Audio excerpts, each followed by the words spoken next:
Hey everybody, welcome back to Twisted League Guides. I've got a series of videos where I'm just kind of answering random questions that are kind of pertinent to Twisted League. I'm a Dragon Cup player myself, so I consider myself more important than everybody else. Well, I hope everything is good with you guys. I hope you guys are achieving your dreams and also having fun while doing it. I hope you're not sick during this time of year, and I hope you're anticipating Christmas greatly.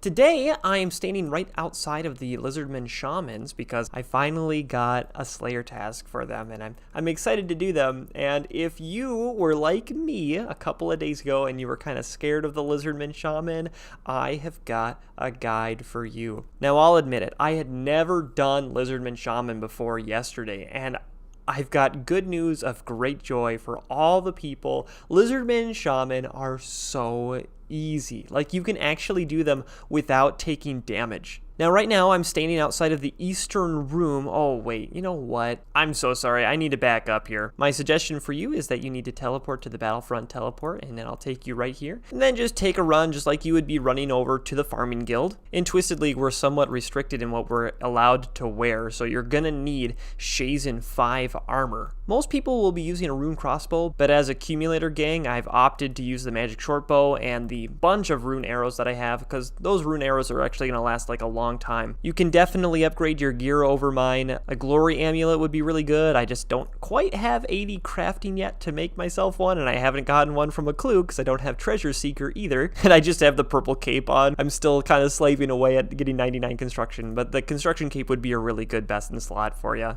I just throw a ring of wealth on as well. Anyway, you head on over here to the Lizard Shaman. You can recharge your prayer here. There's an altar right there. It's so convenient, but I don't ever like pop out of here to use it. Head on down into the lizard dwelling. There's a hole right there, and there's no way back up. It actually says that. But to get over to the Lizardman Shaman, just head on over to these portals. You're able to pass through these portals. They give you a little bit of damage. I've got a suggestion for you. You should actually turn your auto retaliate off to be very polite to everyone else. Just immediately click on through to the next one. See, there's a person here, so we won't want to stick in here. I don't really feel like hanging out in the middle room anyway, but there is already a person in here, so I'm just going to keep on walking through. Every time you walk through the portals, you'll take a little bit of damage. Now, look, here we are again. It's not that long of a walk, and we're ready to go again. So what you're going to need in your inventory is a few prayer potions. I would suggest 10 of them, but I didn't think that I'd be here very long, so I just brought 5.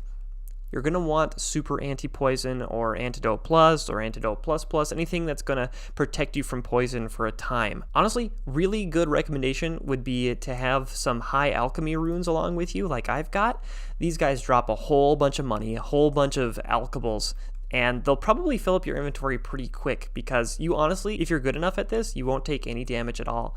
And they are really easy. Like, you'll take damage for a bit, but then you'll get so used to it, it's super easy. Okay, so let me hop through this portal, and honestly, there's nothing to worry about. So I'm just going to put on regular protect from range, drink a super anti, and hop on in here. And I'm going to stand on any of these like marked yellow squares that I have here. Okay, so right away, there's some purple boys on the ground.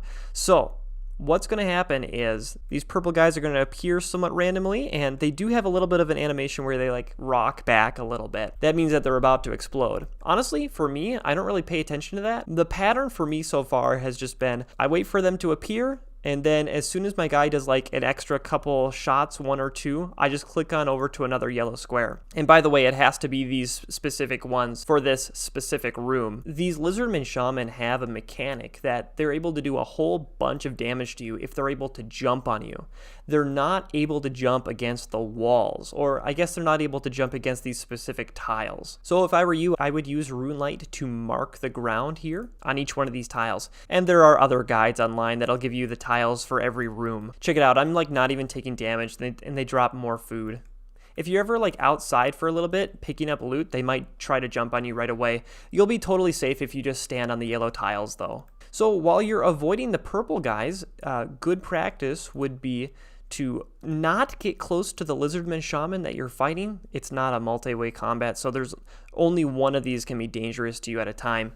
And I suppose from here on out, you just kind of hang out, hop from yellow square to yellow square, and monitor your prayer, you don't really have much to worry about in terms of your health. Like, they really don't do much damage. They don't do any at all if you don't make any mistakes, in fact. But Lizardman Shaman are really good, really important for your account while you're playing Twisted League. You'll get points for getting kill count on them. You'll get points if you luckily get the Dragon Warhammer, which will be a gateway to even more points because the Dragon Warhammer will get you some quick kills in other scenarios, specifically Chambers of Zeah, if you're planning on doing that. But if you're not really specifically going for the Warhammer, I would suggest doing, do like 100 kills and you'll be okay. There's some decent points for getting 100 kills on the Lizardman Shaman. I ended up doing 100 here. I ended up getting another Slayer task on my way to level 95 Slayers, so I thought, all right, good. This will just give me an opportunity to share this with you on YouTube. So yeah, this is just me doing Lizardman Shaman. I would expect most of you guys to be using your rune crossbow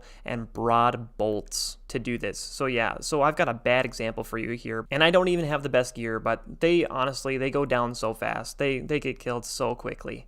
Pro tip, whenever you're forced to walk to the next yellow tile, that's the best time to recharge your prayer. So watch this. I'm just going to click to the next tile and drink a sip and get clicking on the Lizardman Shaman again. You're good to go. So if you were scared of these things, there's honestly nothing to be afraid of. They're so easy. So if you haven't yet, make sure to unlock the Lizardman task on Konar, because that is one of the unlockable tasks that you won't get assigned it unless you unlock it using points. I think it's like 75 points or something. Not too crazy. If they ever jump like right next to you, go ahead and go to the next tile. You do not want to be within melee distance of them. Honestly, this is just mid-level content. It's not very complex, and I don't really think that there's much else to say. Using what you've learned in this video as a foundation, you'll probably find the best practice for you, and you'll do just fine. So don't be like me. Don't be too scared of the Lizardman Shaman too long.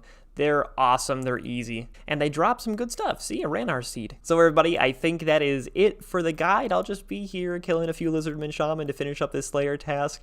In the meantime, you can absolutely go over to my YouTube channel, check out some of my Twisted League progress log. I've been making some good videos, and people seem to have been giving me some pretty good feedback on them. Like, they seem to be enjoying it a lot. If you're one of my new subscribers, thank you so much for subscribing. You're absolutely welcome to leave a comment down below on something that you think that I should make a quick guide on, just quick and casual like this. And if you're brand new, thank you so much for being here. That's awesome. I think this is my first PVM guide ever, so this isn't like my usual content or anything. You can help my YouTube channel by liking the videos, by commenting, by watching them all the way through. YouTube really pays attention to how much time people spend on the video. If you'd like to stay in touch with me, you can go ahead and follow my Twitch channel. I've been streaming a lot of Twisted League. Follow me on Twitter, join my Discord. Hey, you can even subscribe to the We Skill Now subreddit. There's way too much stuff. But that's all from me. I'm sure that you're an expert at Lizardman Shaman at this point, so have a great day. Keep grinding on Twisted League. Okay, bye. Thanks for watching the video. Okay, bye. Okay, bye. What's that supposed to mean? That's pretty suspicious. And what about those massive glasses? You think it's code for something? Wait, that's it. How many times did he say K? Once. And what kind of vision does Brian wish he had? 2020. Precisely. Put them together and you get 1K by 2020.